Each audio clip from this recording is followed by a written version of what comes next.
the recording, but now I am. Just so everyone knows, this will be recorded and we will be sharing it on the Chamber's website afterwards for people who aren't able to attend. And I know there were quite a few of those. So with that, Oreste or Ken, do either one of you really want to be the first one off the bat? I'll let you guys fight it out. I'll start. Yeah, I'll start. Okay, So great. I'm going to share my screen. Let's see how this works. Okay. I can see that you've started screen sharing. Yep. Let's see how it works. Trying to get into presentation mode here. All right. Can everybody see that? Yes. Good, because if you can't, I don't know what to do. So, okay. So I'm with the Small Business Administration. We're small agencies, only about 3,000 of us normally. We've had a lot of temporary people come on board to help with the backlog, but in Massachusetts is generally only 10 of us, and we have like 3 new hires, so that's good. But of these 10 people in Massachusetts, most of them, well, they all work out of the Boston office. I work at the Springfield office by myself, and I cover the 4 counties of Western Massachusetts. And so that's enough of that. We're going to talk specifically just Paycheck Protection Program today. That was what we were asked to do, so that's what we're going to do. I wanted to cover, though, a couple things here. So this is interesting to note. This is PPP loans, and you can see nationally what over 4 billion, 4 million loans, $500 billion, average loan 114,000, which is kind of on the low side, really, when you think about it.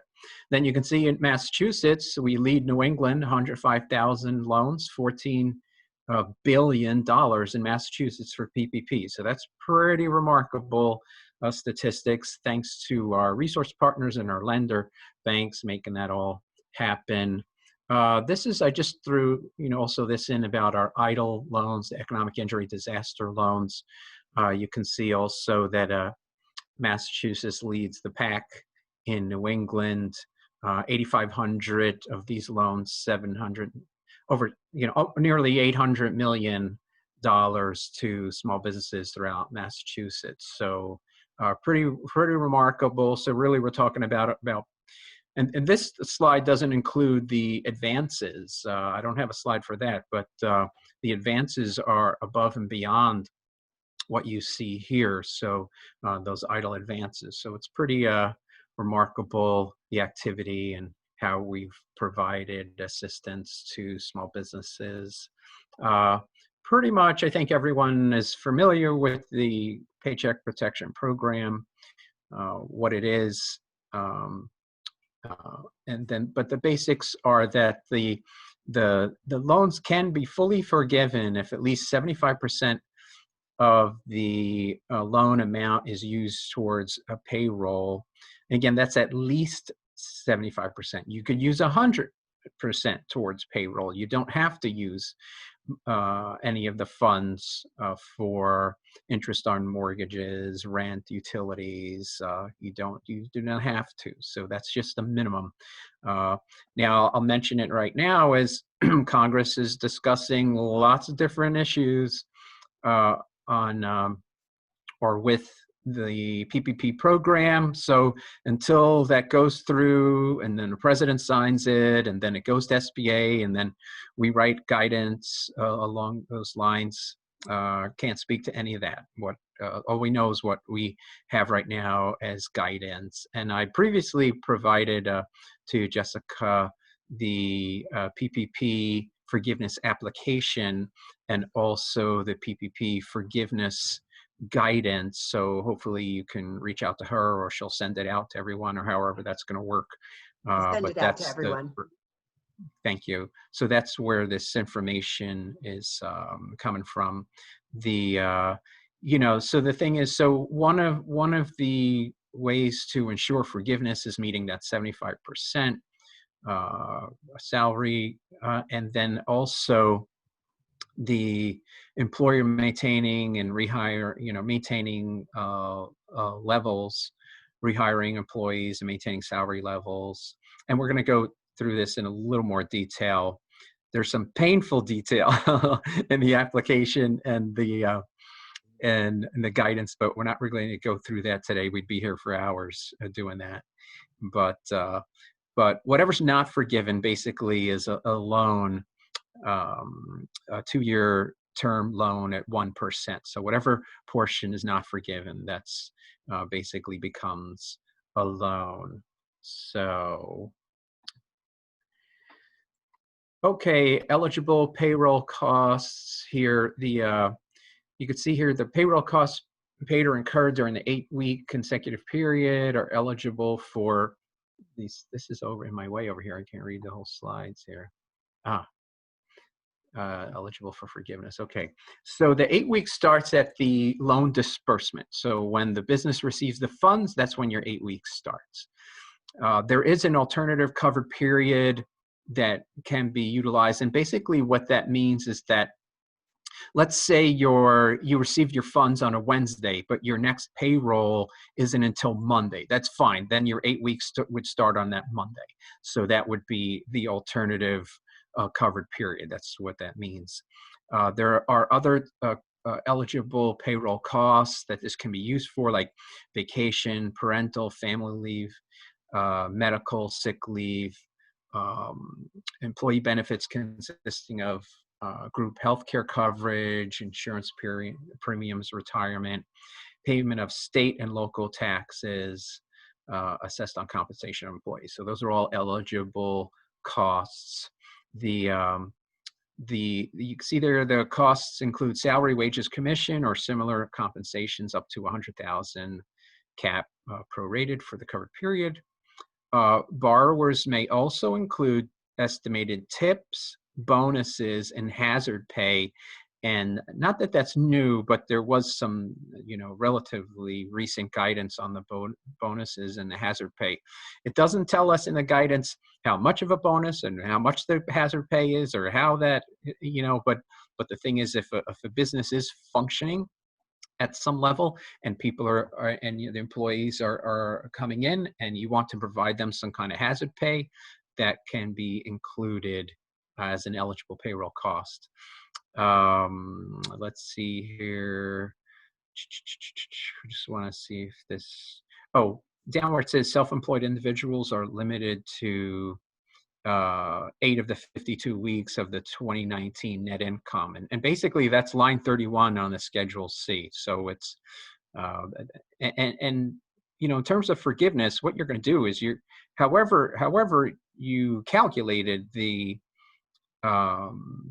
PPP loan, initially when you submitted that to the bank, that's generally how the forgiveness is not calculated, but obviously that's factored in. There's not going to be a big difference between, or any difference really, between the PPP loan calculation, and then there's not going to be new information like, except for what I already mentioned, which was bonuses and hazard pay and things of that nature. But they're kind of going to go hand in hand. The application, the initial application for the loan, and then the forgiveness application go hand in hand. If that didn't figure that out yourselves yet, but and then there's these other areas. The general partners are calculated, and these are all spelled out in great detail on the application and in the guidance. And again, later on in this slideshow, I'll show you where you can look for those things and get updates on those. Non-payroll costs, obligations, and services must have been in place prior to 2/15 to be considered. Costs include interest expenses on real or personal property, no principal payments, rent or lease payments on real or personal property, utility costs. And what that means, when you look at that personal property, that wouldn't be only in the case. These are business expenses, right? They're not your mortgage on your house. So they have to be business expenses. Now, if you were operating as a business out of your home and there's a certain portion of that that is a business expense, then there's eligibility there, and we would have to kind of work through that. But costs are eligible for forgiveness if they were paid during the covered period or incurred during the covered period and paid on or before the next billing date. Covered period begins the loan disbursement and extends 8 weeks. I've had many questions. People say, well, can I pay my electric bill for July if my period ends? No, you can't. So it has to be during the period, or as it said earlier, if it were incurred prior to 2/15, so, and after, really. But anyway, costs can include past month's payment if paid during the covered period, but cannot include prepayment of services beyond the covered period. Well, I just mentioned that. So, and non-payroll costs are limited to 25% of the forgiveness amount of the loan. Can't include any prepayments. The process is basically the application form, again, which you will have this 3508 or lender equivalent. The lender doesn't have to use that form. They might have their own form that they want you to use. It might be like online, or whatever mechanism that they have. The thing is, you're not going to submit your PPP forgiveness application until the end of your 8 weeks. So now I cannot find anywhere where it says how much time a business owner has to submit. So I've been looking and maybe it's hidden somewhere and I just haven't found it yet. But submitting it before the 8 weeks really makes no sense, because you have to provide documentation as to how you use those funds. So submitting it early, this is not really an advantage to the business owner. And then again, things could change here with Congress and that. Then the lender has 60 days to review the application and the information, and there might be some back and forth between the business and the lender. Oh, I need this documentation, that documentation, whatever. And then, so they would then notify the business, all right, we've calculated your forgiveness and this is what it is. And then the SBA, the forgiveness amount will be remitted to the lender within 90 days after they've come to their decision. So many people have received the EIDL loans, economic injury disaster loans. And now the loan portion is a loan, and so just forget about that. That has no impact on PPP. But the advance amount, that's the amount that is a grant. And basically that will be deducted from the total forgiveness amount.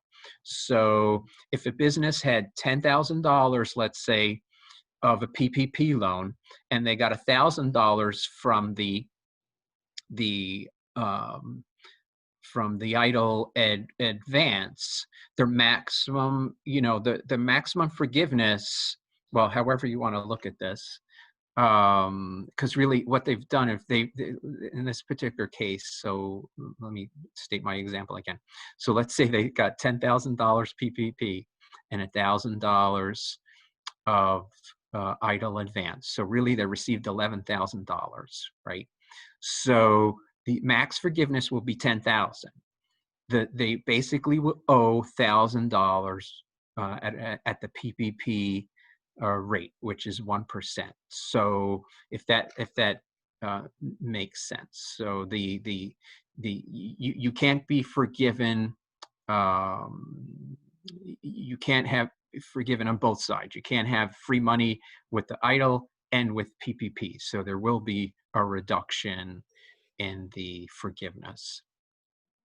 And then I already mentioned this, the 2-year maturity, term, a 1% fixed interest rate, and 6-month deferment. So the payments don't have to be made for 6 months. FTEs, there's lots of questions about full-time equivalents and being maintained their full-time equivalents during the covered period. And there's several different dates here that can be utilized. And you would have utilized these during the calculation of the loan between February 15th and June 30th, 2019, or January 1st, 2020 to February 29th, 2020, so on, and seasonal businesses, any 12-week period between May and September 15th, 2019. But again, you would have figured that out when you submitted for the loan. And then the forgiveness will be reduced proportionately by the percentage of reduction in full-time equivalents. And a full-time equivalent is 40 hours or more. And if your employees are less than 40 hours, then you're going to use, even if, what seems a little crazy to me, but that's what it says. Let's say a person only had 32 hours. Well, you have to use a 0.5 for the part-time employees. It's not so it's kind of, in this particular case, it's like a full-time equivalent or a half-time equivalent. I mean, that's basically what that says. So it is what it is. And then this borrower is exempt from such a reduction if the full-time reduction safe harbor applies. And I think there's more information on that on the next slide.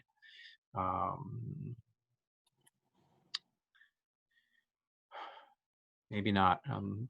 Anyway, so we'll cover that. Forgiveness will be reduced by the dollar amount of any wage reduction in excess of 25% of salary wages earned. So, I mean, what an employer is supposed to be doing is paying their employees the full wage, whatever they were receiving before. That's really what they, even though this allows a reduction in wage, but not more than 25%.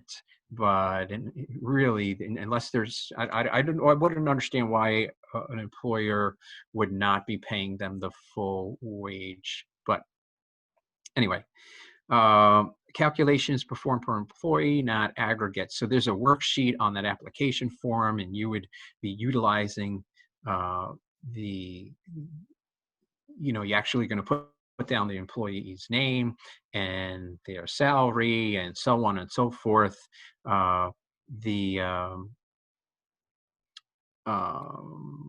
Anyway, so it shows the steps here, and I don't want to, I mean, we could get into so much granularity here that, again, we'd spend all day doing it, and every business is going to be different here. So the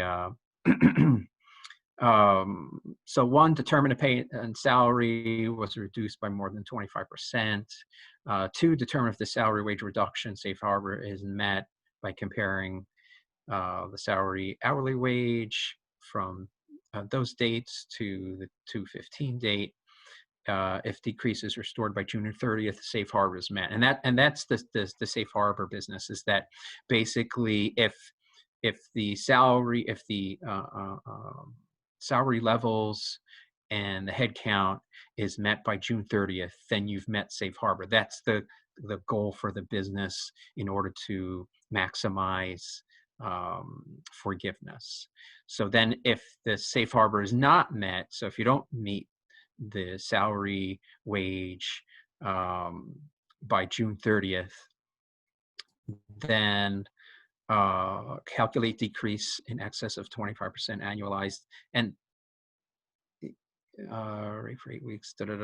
So you can tell that I just got these yesterday. So sorry, and I've read them several different times already. But what I'm going through here, really, you need to sit down, look at the application, look at the guidance, and work through the examples. Again, doing a webinar in a couple of minutes isn't going to help too much. And what I will be mentioning here in a couple of minutes is that our resource partners are here to help you work through this process step by step, and I'll provide you that information as to how to reach out to them. So let's move on to the next one. Documentation required. So you can see that one of the issues that has popped up is that Some people have declined to come back. You call, an employer calls them up and says, hey, I'm putting you back on the payroll. And the employee says, no, I'm not coming back on the payroll. And for whatever reason they provide you, you need to have documentation. Your forgiveness will not be reduced because an employee refuses to return to work. So let's say you had 10 employees on February 15th, and by June 30th, you have 9 employees because one refuses to show for whatever reason, refuses to come back. As long as you have that documentation, your forgiveness will not be reduced. So that's basically what it says there. Now, it also mentions here that if you offer the job back to a person and they're on unemployment, that you should notify an employment office, and Ken can address that a little later, within 30 days of employee rejection, because that should affect their unemployment eligibility. But again, that's not for me to say. So you could see there's other reasons that could affect headcount. If they're fired for good cause, they voluntarily resign or request a reduced schedule. So those are all legitimate. As long as you have the documentation, your forgiveness won't be affected. So the loan forgiveness steps for the employee: you add your total eligible payroll and non-payroll costs incurred during the 8 weeks. Following disbursement, you calculate any reduction in payroll greater than 25% per quarter by employee. Reduce total eligible expenses by any payroll reduction if applicable and safe harbor is not met. Calculate any percentage decrease for full-time equivalents, 8-week covered versus comparison period. Apply the percentage decrease to full-time equivalents to eligible total expenses if applicable and safe harbor was not met. Calculate whether payroll costs are at least 75% eligible costs. That's basically what the employer has to do. And there's a lot of information and so few slides, and it's very confusing if you ask me. And it's something we're just all going to have to work through, and we have the resources here to help you. But the summary here is the loan forgiveness amount is the lesser of eligible total expenses after hourly wage or salary reductions and full-time equivalent reductions. Payroll cost divided by 0.75. When you get, I went through an application with someone and they're like, I don't understand. I'm not going to get the forgiveness. That's because they times their amount by 0.75 as opposed to dividing, which gives you a bigger number. So, and then, but basically what's going to happen in the majority of cases is that you're going to get total forgiveness as long as you meet that 75% criteria, and that if you have the documentation on the head count of the personnel, that if, another thing is why you would pay people less. I don't understand, even though there's an allocation for that, I don't understand why you would pay them less, because you're opening, and we have to keep in mind as an employer is that this isn't your money, it's the federal government's money. It's just flowing through you as a business. It's advantageous to you if your business is actually open and functioning at some level, because then the federal government's really paying the salary of your employees. So any profit that you make above and beyond that could be beneficial. Now, most businesses have incurred significant debt because of COVID-19. So it's not like you're really making money, but it would be advantageous. And then, for self-employed individuals, you can see there's limits there. That $15,000 is really the $100,000 limit, divided. It's really 8 of the 52 weeks based on $100,000. And then the last thing, the covered expenses are limited to the extent claimed or entitled to be claimed on the 2019 Schedule C. So again, that has to do with the self-employed individuals. The if you want to find all the details, all the information that I have, or I see Lisa Gonzalez Welch is also on. She's with our SBA office. So all the details can be found on that website, that treasury.gov website. In essence, the Treasury is driving the train on PPP. So it's really Congress and the Treasury. And then it comes to SBA to implement this policy. So generally, everyone in SBA goes to this website pretty much every day to see what is new. And so if you want to, if someone else, let's say, isn't on this call and you wanted to forward this information, you would go to that website, and then on the for borrowers, you would see the loan forgiveness application. Under program rules, you will see the interim final rule on loan forgiveness. Frequently asked questions are really important to review. That has a lot to do with the PPP program. That's the last update, 5/27. And again, any new updates on policy, we would post it on that website. And then pretty much this is the last. So assistance from our partners. SBA has 4 partners: SCORE, Small Business Development Center. I see Samalit is on the line here. She's with Western Mass Small Business Development Center. She's the regional director. The Center for Women in Enterprise, the Veterans Business Outreach Center. The simplest thing to do to find your local chapter or center is to go to sba.gov local assistance. And then put in your zip code. And then this is free one-on-one counseling, Zoom, Skype, phone, email, and they can help with people who are still interested in applying for a PPP loan. They can help with the forgiveness when that time comes. We're still a few weeks away from that. They can also help with a lot of different other things: cash forecasts, business plans, looking at your business. How do I survive in post-COVID-19? Business models are going to change. So our resource partners have expertise in all these different areas. So that's my information. And for some reason on the bottom here, it got cut off. But what I would urge everyone to do is get on our email updates, which is sba.gov/updates. And then you just put in your email address, and then when we know something, you'll know it. So that's the best thing to do. You'll get our monthly newsletter, but you'll get updates as they drop down from SBA. So Jessica, are there questions now? Did we want to? Right out of the gate when they start experiencing difficulties, or when they have right away and had to close. So we've been really busy at trying to explain some of these differences. I'm going to skim through this PowerPoint and not go line by line. And I'm just going to try and get through it quickly so that we can get some questions to some of the answers. In the guide, we've put together all of these resources, so you can see that there's a lot of them. And I'm not going to go through all of them, because I think, Oreste did a great job in the PPP program and some of the stuff from SBA, and he's the expert on that. But what we've done is we put it all in one spot, so you can see all these different services and how they all line up. As we go through this, we can click again.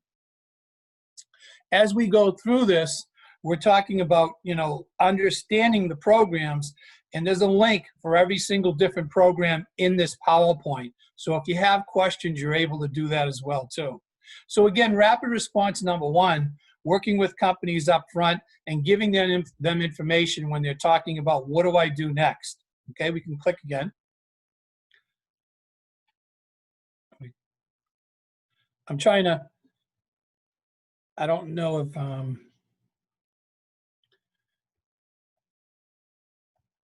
I'm trying to click, Jess, and I don't know if that's working, but it's not working for me. Is that the page you need to be on, Ken? The I'm reopening Massachusetts? What's that? I'm hitting the down arrow if we can go to the next slide. And I don't know why it's not working for me here. Okay. So we're talking about, again, understanding, when businesses are reopening and how we're going to be helping them through the reopening plan. Why don't we go right down to, And I'm sorry for folks in the presentation here. Normally we can click through this, but we can click down again. It's not working for me over here on my end. Clicking Okay, down. if you just say click, I'll click down. Sounds good. That works Okay. great. All Thank you right. very much. I see Smiling on here. Hello. How you doing, Smiling? I know we did a presentation for you, so hopefully this goes as smoothly as we did when we did yours. So, but the bottom line is some of the differences. What's a furlough? A furlough basically means you're laying people off and you have an end date when they're going to come back. Now, the problem with the COVID situation is most people thought we were going to be coming back a lot earlier when this first happened, and it's not. But it's still a furlough. It's a temporary layoff situation. Okay, very much the same as a layoff. People are eligible for unemployment the very same way. But what it just basically means is that your plan for your business says that we're laying people off temporarily. We're going to bring them back. And that's, by the way, most of the companies that we're working with right now are in a furlough situation. The sad part of that is that some of the companies that have been going through this situation where it's taken so long, some of them haven't survived. And some of them are calling us back and saying, hey, Ken, we were going to do a furlough. Now we're going to have to permanently lay off either some of our staff or all of our staff. We're actually going to have to close our business, which is sad for us, but that's what we do anyway. But that's really the reality of what's been happening. And a layoff situation, permanent layoff situation. So we can give you some examples right now in the Western region. We're working with UMass Amherst. That's a furlough situation. It's only about they're saying a week right now. We're looking at that. We've handled about 1,700 people from UMass that have been furloughed right now. My folks have done employee meetings over the phone, over the virtual services and everything, and I can explain that later on what that means. Layoff situation is more like Crane. I don't know if you heard of what's happening out at Crane, where they're permanently closing that facility, and we're working with those people as well too. We're working with Crapella. I don't know if folks have heard about the big Crapella layoffs, over 400 people there being laid off. So Rapid Response handles the layoff up front. And when they're permanent layoff situations, what we do is we act as a referral source to the one-stop career centers. We work very closely with the one-stop career centers. We're basically in the same system, the Mass Hire system. As a matter of fact, I sit on the Workforce Investment Board for Franklin, Hampshire. I know we've got a meeting tomorrow, actually, so I'll be on that meeting. But the bottom line is it's really trying to pull all this information together. When we first started talking to companies, when they were saying, Ken, we're going to have a layoff, we're going to have to lay all our people off, it really got into kind of a consultation mode. And that's where the Workshare program comes in. Companies would say, well, Ken, we're a restaurant, and we're going to go to curbside and everything, so I'm going to lay all my people off over there. We're just going to keep some of my people on. And my advice was, well, maybe you want to keep more on and reduce the hours of those employees. That way you don't lose your skilled workers to another company. And Workshare has been around for a long time. Workshare has been around since the 90s. I can tell you literally that we have saved businesses from going out of business being able to use the Workshare program. Companies are always going to have a blip, whether they have a machine breakdown or they lose a customer or whatever, and they need to reduce the hours of the employees. That way they get to keep those employees on board, because once you lay some people off, you risk losing those people, and then it's hiring new people, training new people to come on board to your company, and it really, really saves a lot for the business. The way that the Workshare, we can click onto Workshare again on the next slide, please. Oh, we can click this, click again. Trying to get to the Workshare piece. This is actually, why don't we go to the Workshare piece and we'll go back so I can show this slide here. Click again. Again. Right, I click one more time. Okay, so when we're talking back the other way, this is tough. So the bottom line is the Workshare program works like this. If your company has to reduce the hours of the employees to keep those employees on, what we would do, and I always give an example, if your company were making widgets, as we were talking before, a machine breaks down and 20 of those people are supporting that particular machine, and you have to order that part, and that part, for some reason, if you're in a machine shop, that part always comes from Sweden or something. It's not going to take you 3 months to get that part. So what we can do for that situation is reduce the hours of those employees, keep them busy with another activity, and you can reduce the hours of those employees anywhere between 10 and 60%. Now, what happens is we subsidize the finances so that we can pay those employees out of the unemployment funds for the between 10 to 60% of the time, and then the company pays for the other percentage of time, whichever that is. And that allows us to keep those employees on working at that particular company. It's a great program. It's a program that I can tell you, prior to the COVID-19 situation, I think we had 35 companies on the Workshare program all told. Within a month, we had 171 on Workshare using this program. So it's a great program. It really, really works well. And it's one that we've been helping a lot of folks with. We have our link right here, but all of my folks, I have 22 folks across the state. We're going to go back to where the locations are so you know who our contact people are. But they're all experts in all of this information so that we can help you. We want to click all the way back again, Jess, so we'll just give an idea where the people all are. All right, click back again one more time, again, and again. There we go, one more time. Okay, so here we go. So Rapid Response is located across the state of Massachusetts. Again, we're part of the Mass Hire system. We're kind of the SWAT team that goes in ahead of the curve when companies are having difficulties and try and avert layoffs and try and connect them to the right programs and services for them. And then we provide services for them as well. And there's my information right there. I'm the manager of the statewide team all the way across the state.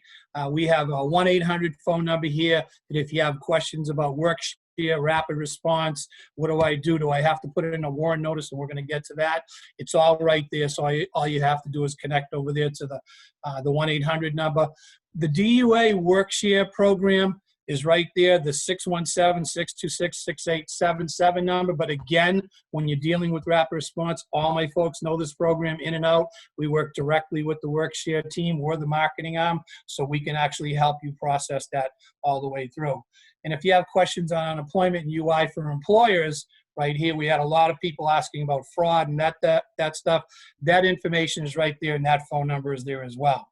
In our Boston region, we have Chuck Bennett, and he's one of my coordinators. We have the Rapid Response team is broken up into 5 different regions, and Chuck Bennett is the coordinator for the Boston region. And we'll click through these, please, Jess. To the next slide, okay? So here we go. Oh, I'm sorry. There you go. So the Central region, Sandra Foley handles the Worcester region, and really it kind of comes out and touches the Western region right there. You might know Sandra Foley if you work with her. Norcadistal Shannon's in the Northeast region, more of the Salem, Lowell, Lawrence, Methuen areas. The Southeast region is held the Textera all the way down to the Cape and up to the Boston area. And Carol Snyder, you might know Carol. Carol's a great person, does a great job out there. She's got Louis Hernandez, and she's got Meg out there, Meg Williams, who does a fantastic job. And actually, Meg is one of the people that's really more her, who's really involved with keeping this COVID-19 PowerPoint up to date. She does a great job with it. She sits out in the Franklin, Hampshire Career Center and does a fantastic job there. So we want to click again.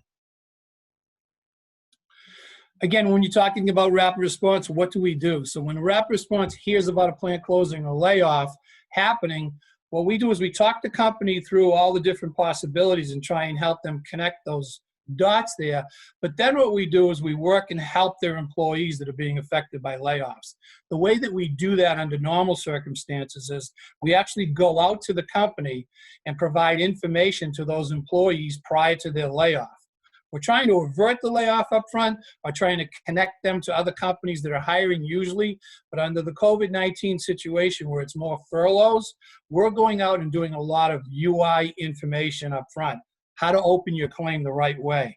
How to open your claim and not get an issue on your claim, which would cause you to wait for your very first check. And there's been a lot of people that either haven't gone through one of our sessions or have tried to manipulate it itself. And if you answer a question the wrong way, you might be sitting there for 10 weeks waiting for a check. And usually they call us, and we're able to help them through that process as well, too. In normal circumstances, we would be running workshops on site, connecting folks to the One Stop Career Center, and in some situations, actually connecting them to the federal part of the Retraining Act, so that folks might actually be going to school, college, or whatever it might be under the WIOA Act, the Workforce Investment and Opportunity Act. We can click again. So again, the Mass Hire Career Centers are a fantastic place. I think, we all know who they are, and we're affiliated with the Mass Hire Career Centers. Franklin Hampshire Career Center, again, is the one that we're talking about right now. It's right in your area, and we can click again. That's the link right down below, but I want to show you where they all are.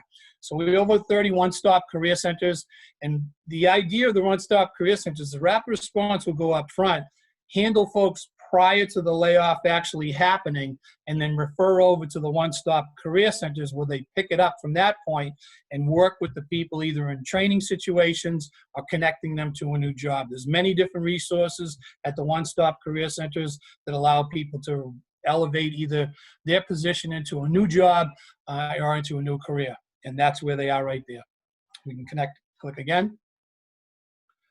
Again, layoff aversion service, we can click again. The next thing you're going to see is about the Workshare program.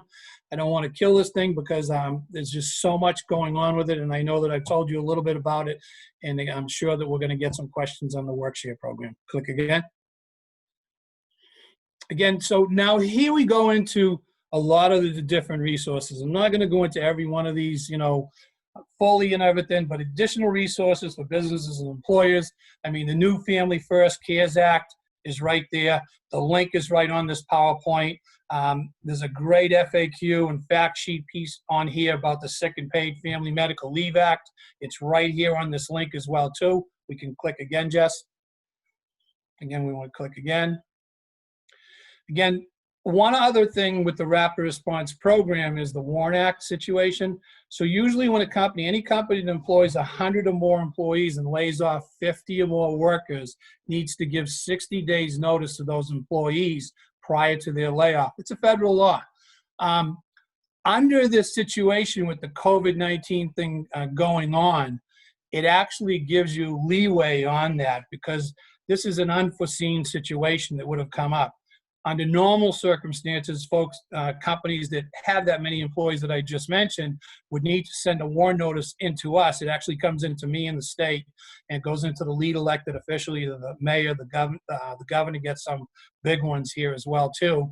But the mayor for the area, the city manager, it might be depending upon who the lead elected official is.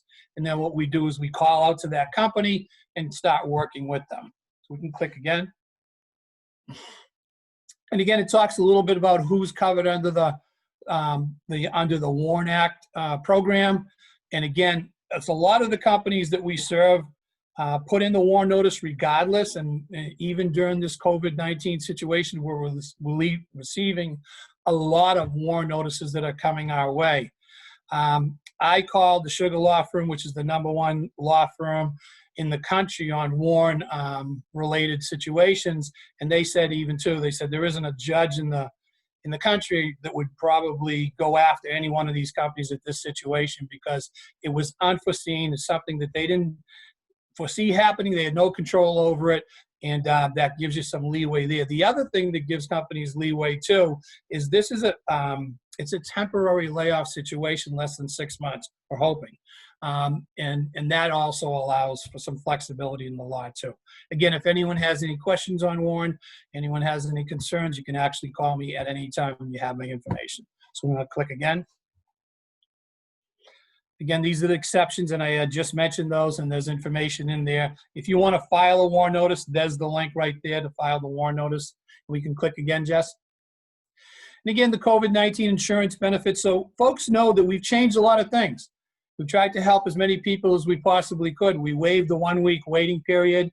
The governor just extended the period from 26 weeks to 30 weeks. For all those that might not know it, in Massachusetts is literally the highest unemployment rate, when we talk about being able to collect, $823 is the maximum rate. If you got laid off in New Hampshire right across the border, the maximum rate's around 400 and something or whatever. So it's, a lot less. So Massachusetts is doing really their thing. So a lot of good have come the way to try and help people that are being affected with regular unemployment.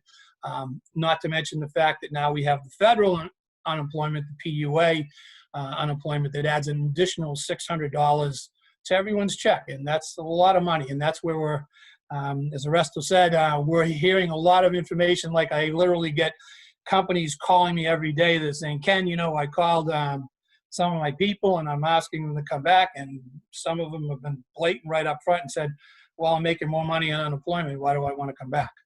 So we'll talk about that later, though. So the bottom line is, here's a lot of the links right down below to connect you to a lot of the unemployment information that I was just talking. We can click again, Jess. Again, the Family Cares Act. This tells you basically what I just said. The new thing that we just actually received in Massachusetts, and we've been waiting on it, is the additional 13 weeks. And the additional 13 weeks is going to be effective for anyone who has a claim and is exhausting that claim. It's automatic. It goes right into the 13 weeks.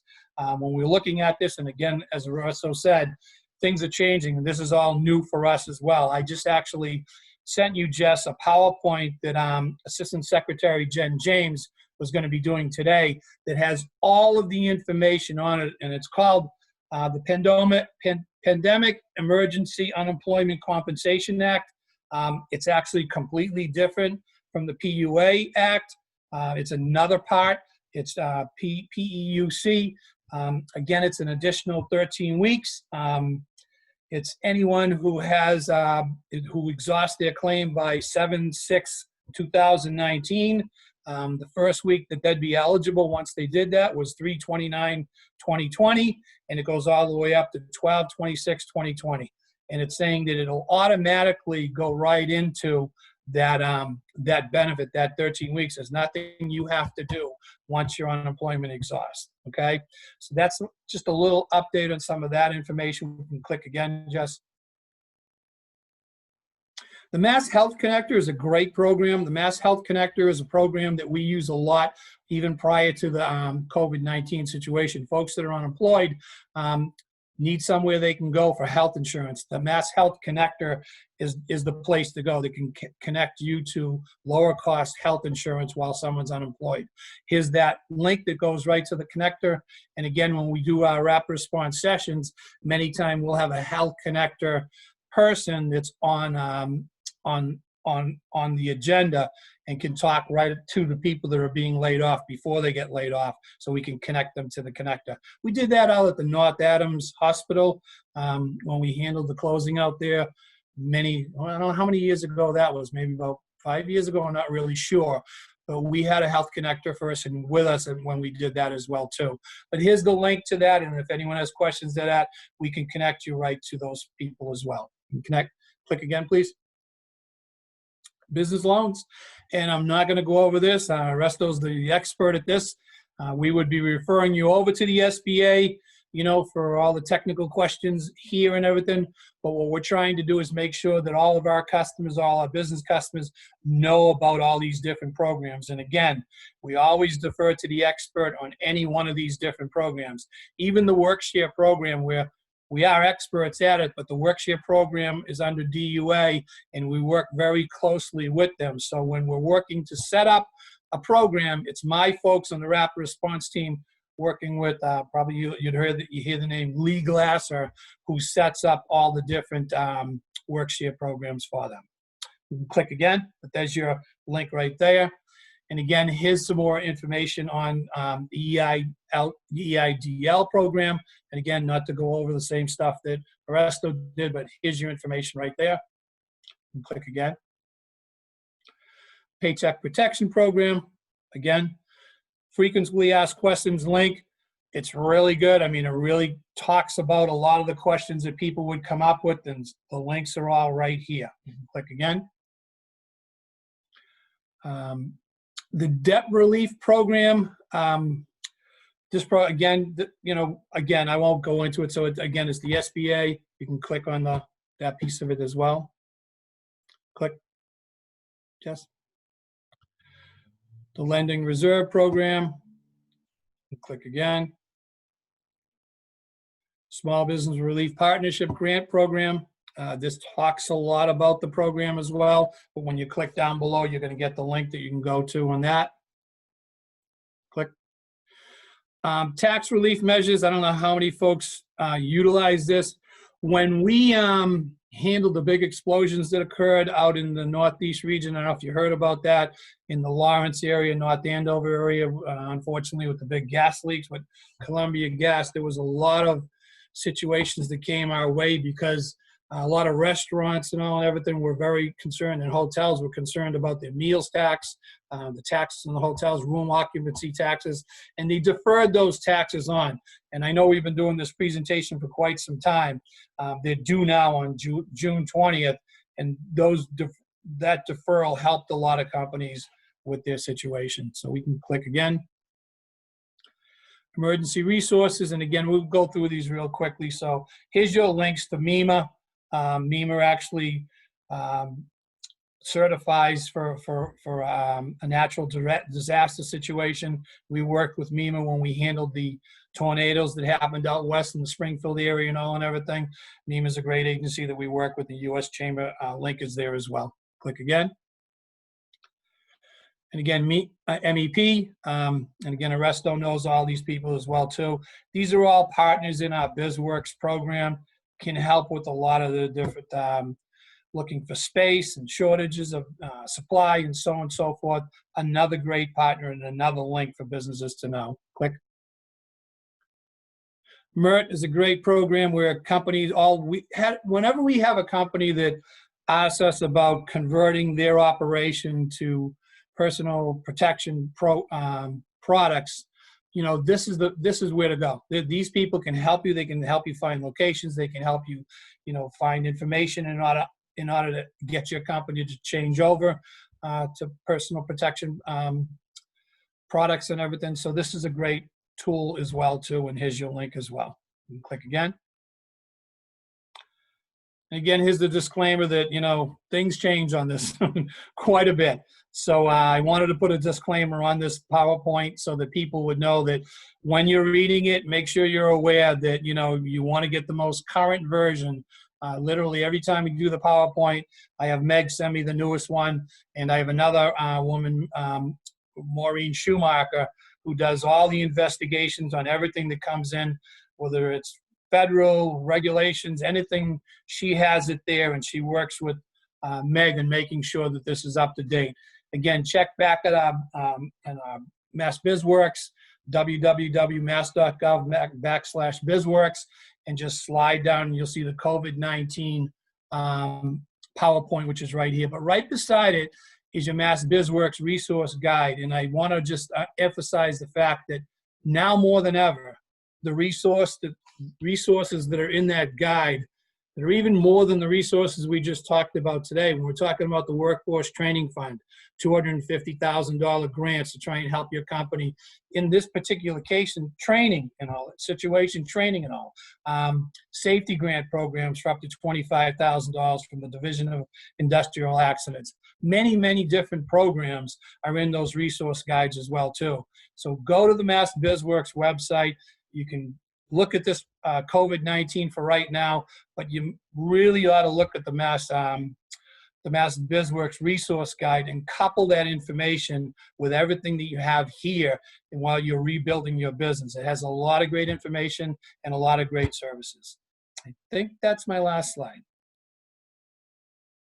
Well, the appendix with some information. Go ahead, slide through. And again, this is just, Oreste's offices are all on there and everything. SBA frequently asked questions.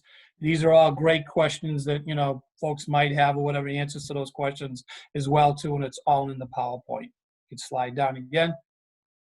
And again, we'll just go right through it.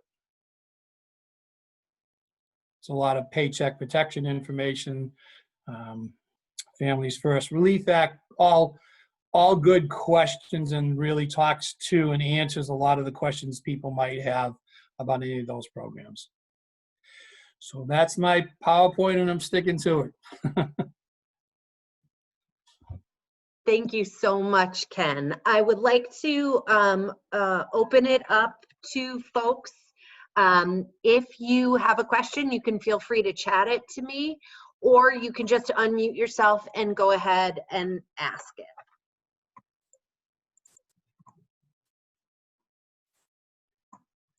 So, hi, good morning, everyone. Can you hear me okay? We sure can. Okay, here you go. Now you can see me. So thank you both, Ken and Oreste. This is really helpful to get all of this information in one place. There's still a lot of questions out there in regards to specific situations that business owners are having. And more than a question, I just wanted to throw out there, as Ken and Oreste alluded, there's a lot of business technical assistance providers that are tied to the SBA who are available to help you figure out the answers to your specific question. So the Small Business Center, which we talked about, msbdc.org, the Center for Women Enterprise. In Northampton, you also have a resource there, Dee Dice. I talk to her daily, so people can reach out to her as well as Valley Community Development. So through any of us, and we have a series of webinars too that we have put together, and they're available on our website and also on YouTube. So looking under Massachusetts Small Business Development Center YouTube channel, all of our webinars are being posted. So I just kind of want to put it out there, because I think it's important that business owners do reach out individually to advisors that can help them with those specific questions. Because as Ken mentioned, there's a lot of information to absorb, and it could change daily. I think you had a question on Workshare. Mm-hmm. I didn't see, what was the question again, so I can understand? It says, is Workshare only relevant for businesses who haven't laid people off? So it's actually a tool to help you avert layoffs and everything. So, I mean, what you're doing is you're not laying them off completely. What you're doing is you're reducing the hours of those individuals, and we're opening up their unemployment claim.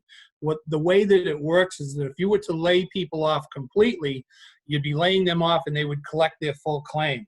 What we do on unemployment, when I was mentioning it, if you go back to the example of those 20 people, would be setting up a program for those 20 people, and you would decide on how you want to utilize that program. You would say that, I think we can reduce those hours by 20%, okay?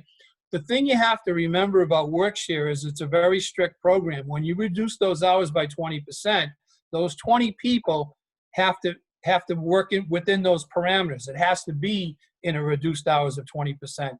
If you're coming back at us and saying, oh, well, Ken, 2 or 3 of our people need to work a little bit more this week and next week and all that, it's really not going to work that way.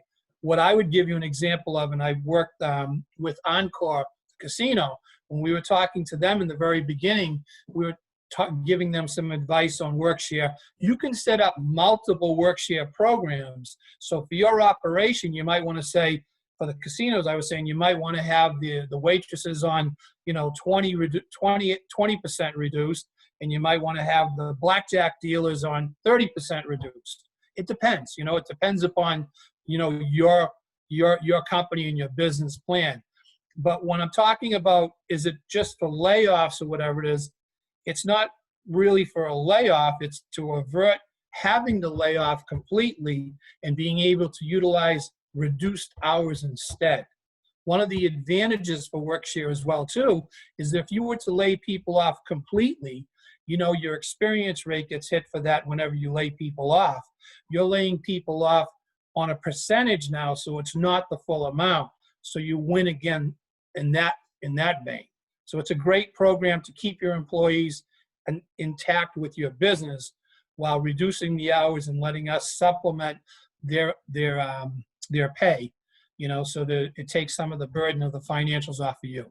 I hope that answered your question. We just got a flurry of other questions. which is awesome. Thank you all. What is the situation with furloughed workers who are collecting unemployment and their ability to still work 1 day per week or a percentage without their affecting their unemployment benefits? What is the formula that is used? That was Jamie. So Jamie, if I You didn't can make up ask, to 1/3 your benefit rate is the answer directly to that. So they can make up to 1/3 their benefit rate without affecting their unemployment. great. Laura said, specifically, we are a cafe of about 20-ish employees.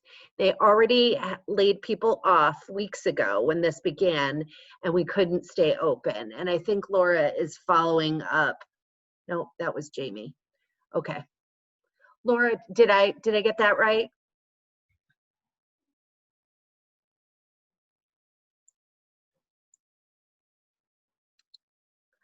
Yes, so she's following up on the work share question. So they're a cafe of 20-ish employees. They already laid people off when this began and they couldn't stay open. So is the work share program something that they could take advantage of now?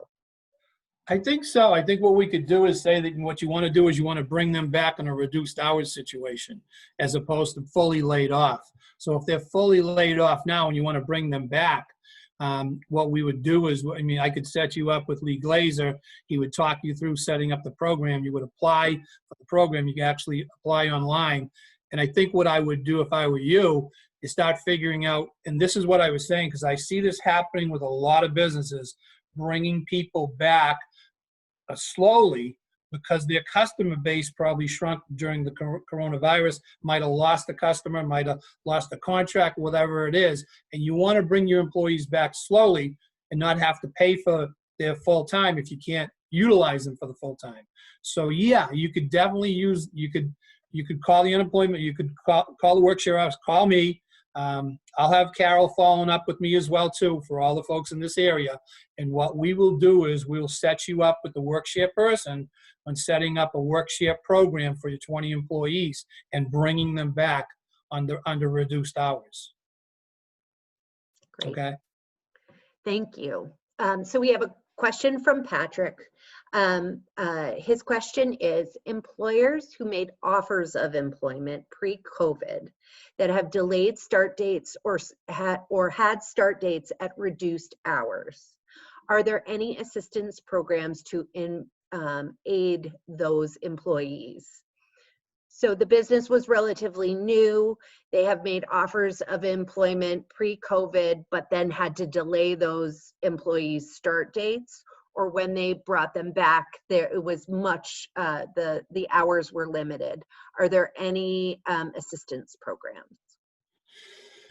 Wow. I'm just going to be honest with you. I'm not sure. I mean, I'd have to ask about that. And anytime that I don't know the answer, I'm going to ask someone up on the hill or whatever it is, or one of my other people that might know. I'm not sure. I mean, they're going to, so they had an offer before, and now because of the COVID thing or whatever situation, they can't use them, or they have to reduce what the offer was for the people up front. Yeah. Yes. Huh. I don't know the answer. Correct me if I'm wrong. I think that's the situation. Did I unmute? I'm sorry, Jessica? Hi. Yeah. Hi, Jessica. I'm sorry. Yeah, more direct on the question. So you captured it, and thank you. We made offers to individuals, and we were monitoring the state reopening. And so we delayed their start date. And then given what's happening with COVID and the reduction in the capacity at the office, we're considering trying to start that person at a later date, but perhaps at reduced hours. So I guess the question is, right, if we do that, are they able to apply for any of the work share assistance?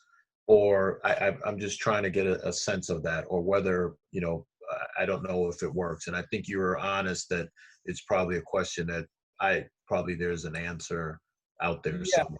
Yeah, Patrick, the reason I say I'm not sure about that is because they weren't present employees, right? They're new employees. They haven't been working for you before. So we're not Correct. really reducing their hours that they had before. We're bringing them on less hours than you can offer them right now because the business changed, right? Correct. So, Yeah. We essentially have made a full-time offer, right? Let's say 40 hours. yeah, And now, we're saying, look, we want to, the governor's allowing us to reopen gradually. So we want to be able to say, okay, can you start with us, but at reduced hours? And, we don't know if there's a program that helps with that, or they're just simply going to have to decide to either come at reduced hours or not come at all. yeah, I'll call and try and find out on that one for you. Like I say, the only thing that's throwing me on that, other than if they were formerly employees and you're reducing the hours that they had before, I would say absolutely, let's do a work share program for them. But in that situation where they're new employees and they hadn't been working for you yet, and I don't know the answer to it. I'm not gonna fudge it anyway or anything. I'm gonna find out from the Hill. That's Okay, the only thank way I you. can do it. Thanks, Thank Patrick. you. Okay.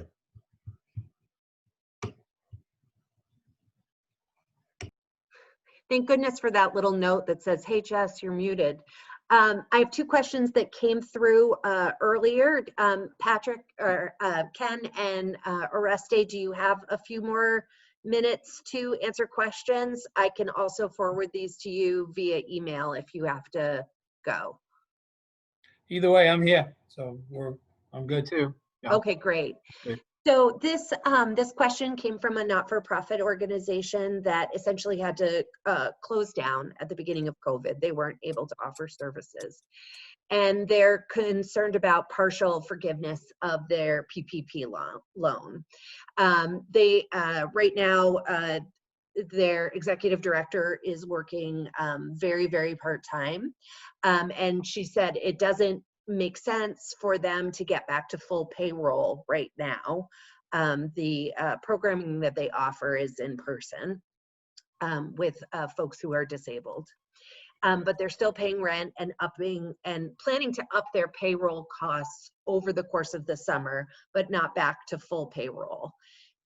She's wondering how realistic it is for them to plan on a portion of their loan being forgiven. Well, what she could do is pull down that application and start filling it out to have an idea what the forgiveness would look like. Okay. But the thing is, what's confusing to businesses is that whether a person works 40 hours a week or no hours a week during that 8-week period, they should be, if they receive PPP money, they should be paying them their full salary. They're supposed to come off of, now I say that, the thing is, when PPP was devised, there were many assumptions made. One of which, again, I wasn't party to this, but I'm making an assumption myself, but one of which was that 8 weeks would be enough time to get past all these restrictions, all these closures. There was an assumption, I believe, early on that businesses would be functioning within an 8-week period. And the goal of the program was to get people off of unemployment, get them on the payroll, whether they're physically working or not. Okay, and then when they open their doors, they have their experienced folks, they can go right back to doing business the way they were. Now, things haven't worked out that way. So now we have situations where businesses are closed and they will continue to be closed, providing no services, yet they have PPP funds. What are they supposed to do? They're supposed to execute those funds. That's what they're supposed to do in order to get the forgiveness. So now the good news, bad news story is, so let's say in this particular case, they got $10,000 PPP funds. They executed, let's say $5,000 of it. or let's say, I'm sorry, let's say that only 5,000 is forgiven, but they only executed 5,000.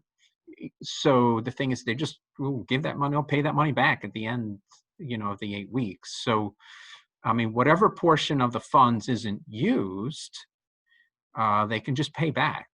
So it's not like that has to become a 1% loan. But anyway, so they kind of need to, if they want an idea of what forgiveness will look like, they need to go through that application form just to have an idea, not submit it, just, go through it. But again, it's confusing to businesses. They're like, you mean I'm going to pay my people to be home and watch Netflix? I'm like, yep. I said, you're not paying them. The federal government is paying them. And then the subsequent question is, well, and this will be the question for Ken. So let's say that an employer does that. They put them, let's say an employee was on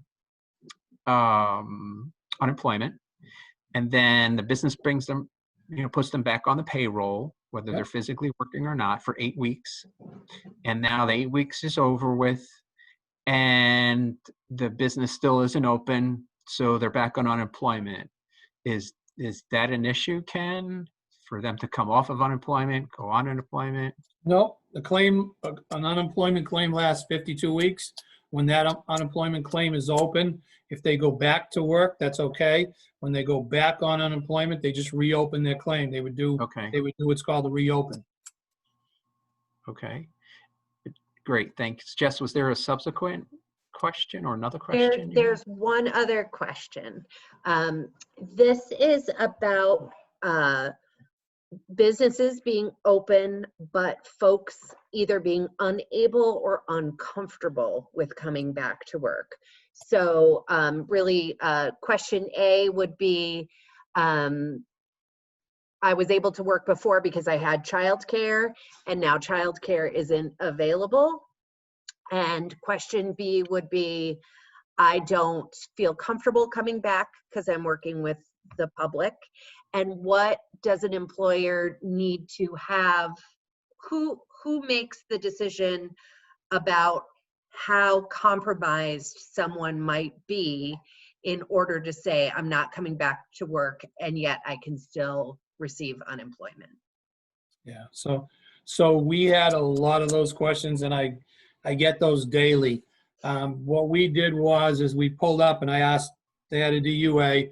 He's basically sent down that, I think I don't know if I sent it back over to you, Jess, but I had them send it back down, and it goes over all of the questions and answers related to this. You hit on the 3 reasons that someone can say, I'm afraid that if I go back to work and I have a loved one at home that's in that category that could get sick, there are a number of those reasons that they're going to give them some leeway. But the company always has the option of going to the fraud unit and having it checked out. And the fraud unit is on that PowerPoint. I'll send that link to you, Jess, and you can send it out to all the members. And that link basically has all of the frequently asked questions, explains this in and out. And then down below, if you want to start a hearing, a process, you want to go through the process of trying to get your folks back to work or finding out what you need to do, we can call the fraud division, and there's a link right on that information that I can link you to.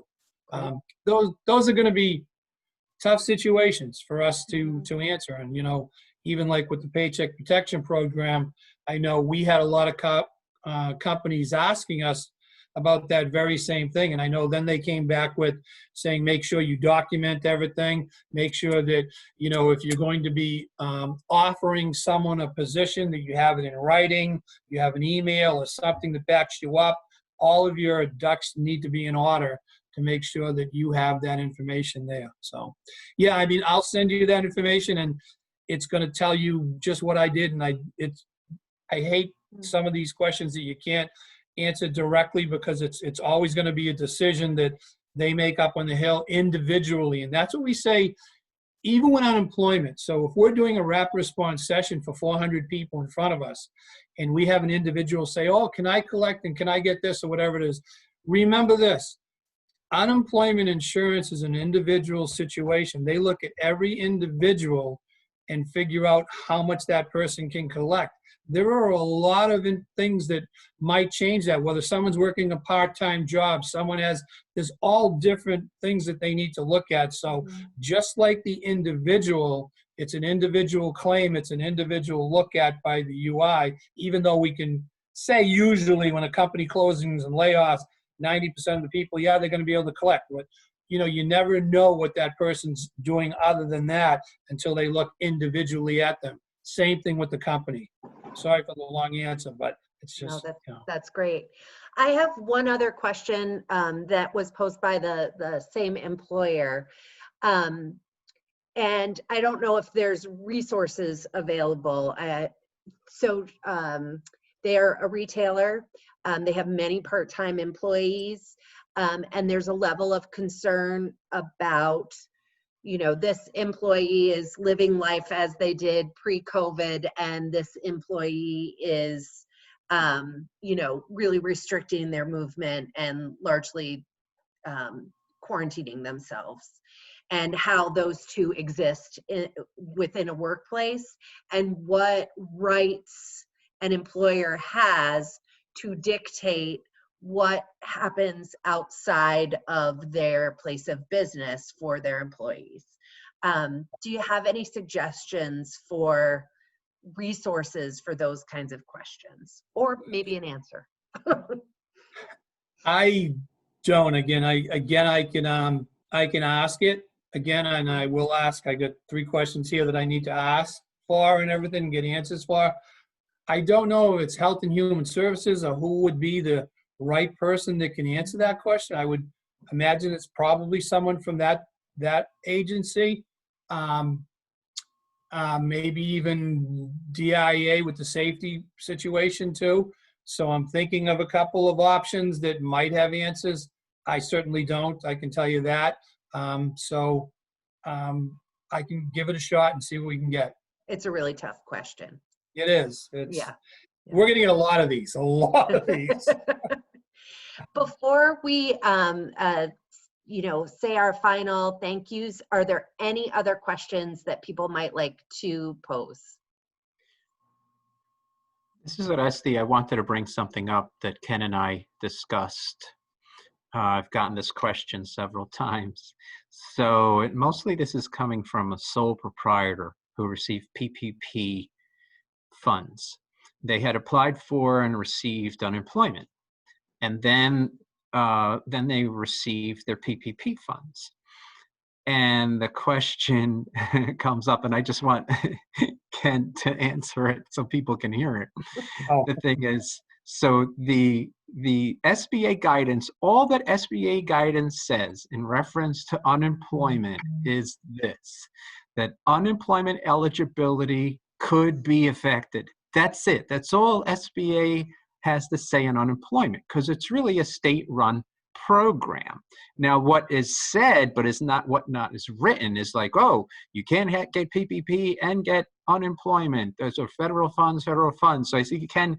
So Ken, can you just what is the state's answer on that one? Hey, and I checked on this because I wanted to make sure if I'm going to be saying something on a recorded line that it's right and all that, and I sent Jess that extra bit of information straight from DUA. And you know, if the company's paying an individual, they can't be collecting unemployment at the same time. You know what I mean? And you know, if you're getting a loan from PPP, that's essentially they're getting a loan to pay the people, right? So they're paying them their paycheck. Mm-hmm. The reason you collect unemployment insurance is because you lost your job and you're not getting any money. And the second question right away that they're going to ask you every week when you have to call in is, are you receiving any other money? How would you answer no to that if you're receiving your full paycheck? You know what I mean? So everything that tells you is that you can't be doing both of those things at once, because you know, you're receiving pay from the company, right? Because that's what the loan is from PPP. right, Oresto? So, you Yeah, know, the primary reason, and the specific question that I've received a couple of times is, it was a sole proprietor, and they told me, well, I'm not going to use the money for my salary. I'm going to use it to pay for rent. And I'm like, well, that's not the intent of the program. But the thing is, the concern, like I told this person, I said that my concern is that unemployment at some point in time in the future, the state is going to see, they're going to do an audit of all these accounts that people receive PPP and unemployment, and they're going to be knocking on your door asking you questions. Now, I don't know what that means. I think the worst case scenario Ken mentioned was that the person would have to pay back the unemployment. But what do you say there, Ken? no, that's, I mean, if they do find out that you're receiving, you know, if you get paid more than you're supposed to get paid, let's put it this way, they're going to come after you and you're going to have to pay it back.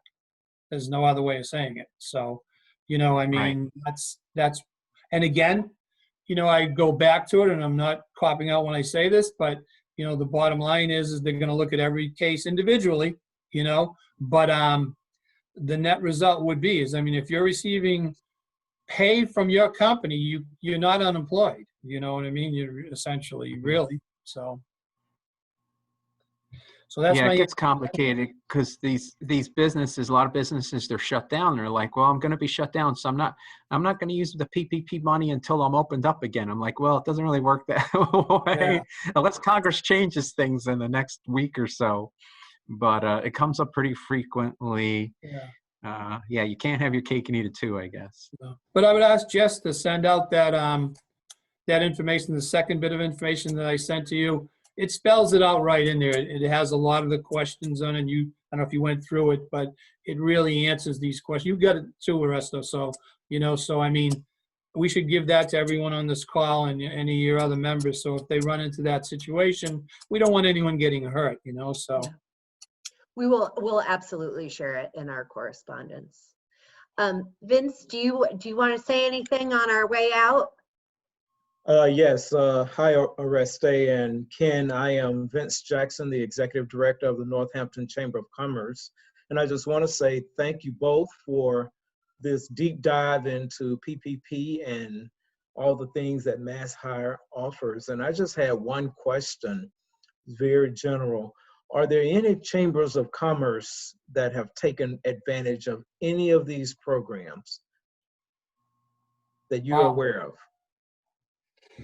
You know, and that, Vince, that's a great question, buddy, because I've done a lot of these presentations, and I don't know that I've had any of them say that they were using Workshare or, you know, any of that situation. I mean, they would have to reduce hours if they were using our programs. I don't know about the Paycheck protection, or I'm not sure, but great question, but I don't think so. So Oreste, I'm getting mixed reviews, so I wonder if it's just up to certain bankers, because as I understand it, and I've heard Bob Nelson say this on the Friday afternoon calls with Secretary Keneally, that 501c6 organizations are not eligible for PPP. But I had a call from a fellow colleague at another chamber who said that they got approved for a PPP. So I'm just trying to balance what may be happening versus what the law is, and how do they put up guardrails against that happening if everybody's not eligible. Yeah, that's a good question. Right, to my knowledge, just as Bob mentioned, 501c6s are not eligible. So how, and you know, I think maybe the sad reality is that the guidance came down fast and furious, and questions like that were not initially answered. So it's possible that a chamber submitted and received it, and then we subsequently found out that, oh, they're not supposed to get it. Now, what happens thereafter? I don't know. I don't know. You know, if they received it, did they have to? I don't know what the aftermath is there. in that regard. But right, that's the same thing that I've read, is that the chambers are not eligible.